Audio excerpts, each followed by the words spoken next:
Hello guys, and welcome to another unboxing and quick review video.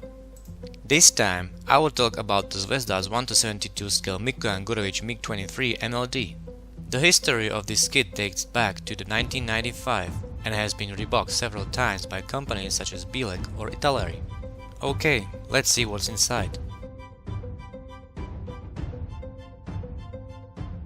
The model belongs to the cheaper ones on the market. The kit includes an instruction manual, 2 frames of a grey plastic, 1 frame from a clear plastic, and water slide decals. On the first look, you can see that the kit is simpler than the new Zvezda kits.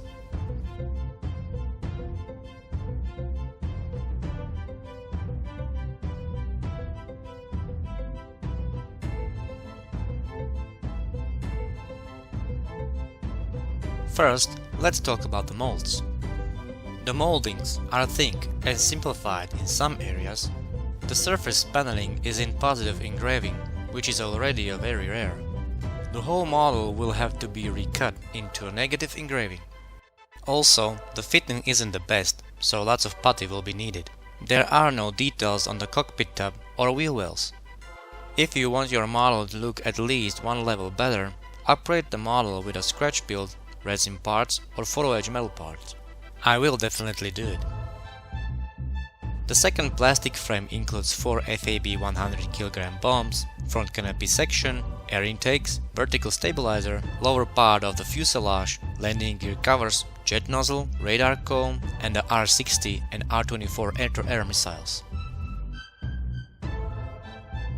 The clear parts are quite thick. They include a heads-up display, cockpit canopy, and a laser diameter. If you want to choose the option for an open canopy, you must cut the plastic precisely with a modeling saw.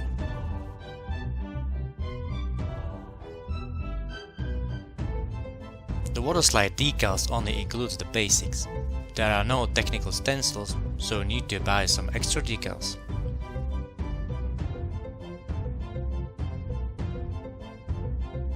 The instruction manual is simplified, but it's quite readable and easy to follow.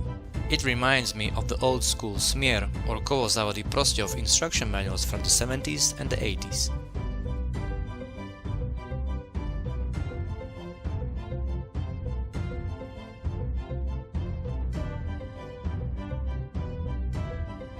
The camouflage scheme and the colors are separated and drawn by hand.